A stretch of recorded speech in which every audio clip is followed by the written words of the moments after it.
Leicester City slide into the bottom three, second from bottom, and finally kind of axe Brendan Rodgers at a time when it almost feels like he can't really do any more to try and influence what's happening to Leicester.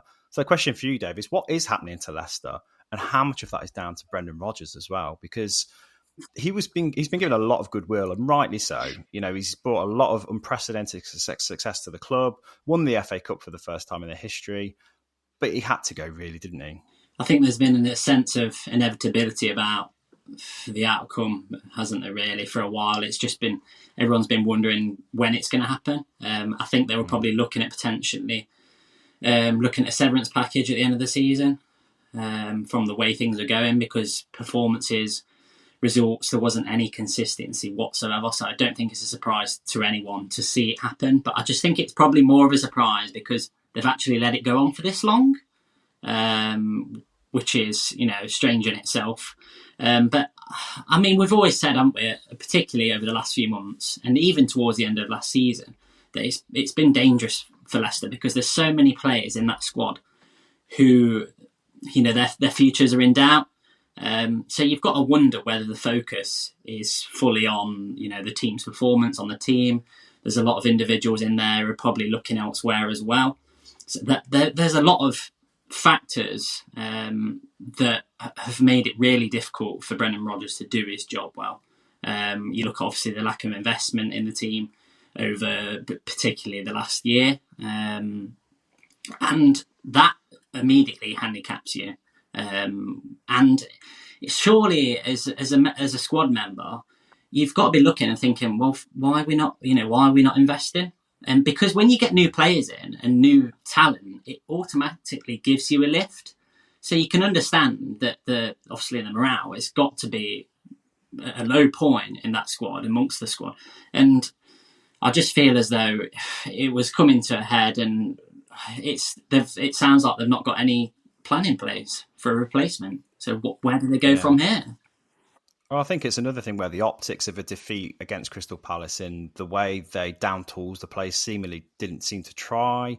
They scored against Palace and kind of galvanised them, really, to kind of come back and score in the final minute of the game. That kind of defeat is going to leave a lasting, long, lingering memory in the idiots' minds, isn't it? And I think it kind of made the feeling of, he should go, even more prominent. And I think Rodgers has a lot of good feeling. And I think a lot of the announcement kind of said that, there was a lot of goodwill towards him. You could tell that it was a lot of regret attached to this decision. They did give him, I think, a lot of time to try and turn it around.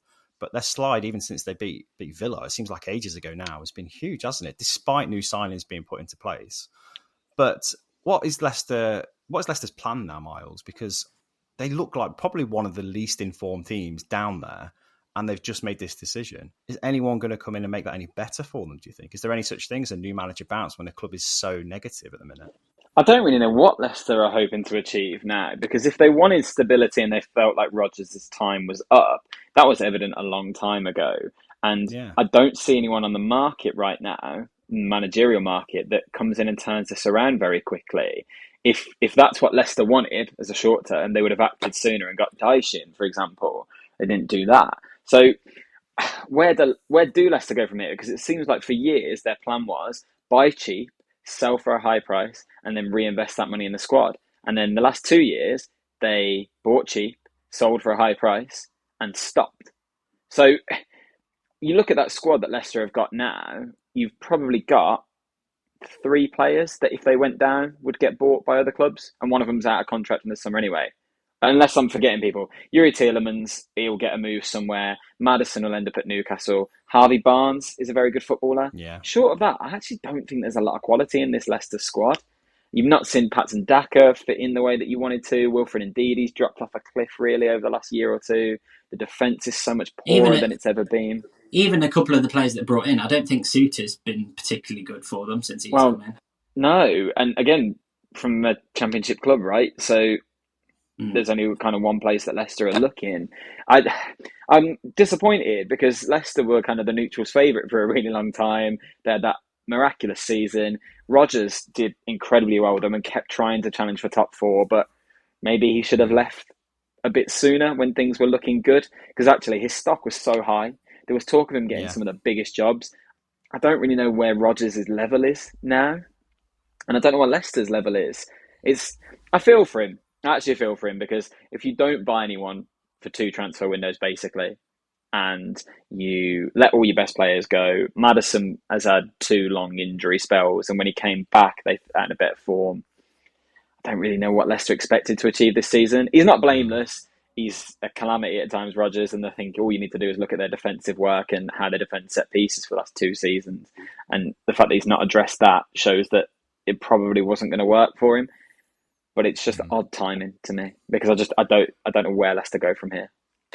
It is. They're scrapping for their lives, aren't they? And I think their running isn't that good either. I don't think they've got many what you call easy games. But then Leicester have got such a talented team on paper. We've said for ages that, like West Ham in some ways, how can they go down?